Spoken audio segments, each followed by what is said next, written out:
പിന്നീട് ഗിരിജ പറഞ്ഞോളൂ. പിന്നെ നമ്മൾ പഠിച്ചത് ജതിസ്വരങ്ങളാണ് അല്ലേ? അപ്പോ ഒരു വർഷം കഴിഞ്ഞപ്പോ നമ്മൾ ഏകദേശം ഒരു പരുവായി കൈയും കാലും ഒക്കെ. നല്ല ഒരു വർഷം നല്ല ഫുട് വർക്ക് അല്ലേ?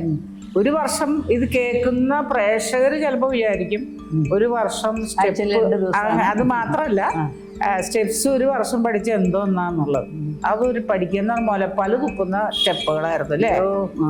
അതിന്റെ ഇടയ്ക്കുള്ള പണിഷ്മെന്റും കളരിക്ക് ചുറ്റും ഇപ്പൊ ആലോചിക്കുമ്പോ നമ്മള് അയ്യോ 100% നാല് കൈ കൊണ്ട് തൂതാൽ മതിയാവില്ല. ഞങ്ങളെയൊക്കെ കളരിക്ക് ചുറ്റും ഇങ്ങനെ ഓടിക്കും. പണിഷ്മെന്റ് ആണ്. ഓടാൻ പക്ഷെ ഇഷ്ടമായിരുന്നു. ഓടിയാ മതിയല്ലോ, വേദനിക്കണ്ടല്ലോ. അങ്ങനത്തെ എനിക്ക് വേണ്ടി അങ്ങനെ ഒരു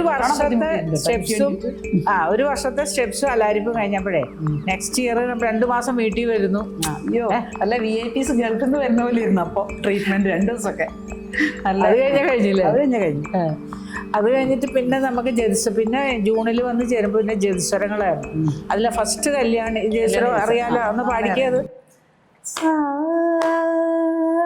നീധ പദ മഗരി നിരീസ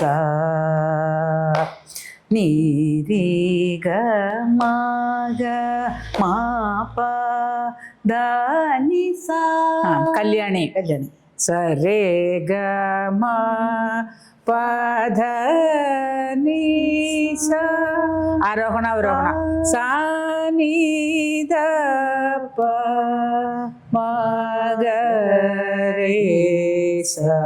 അതാണ് ആരോഹണ അവരോഹണം.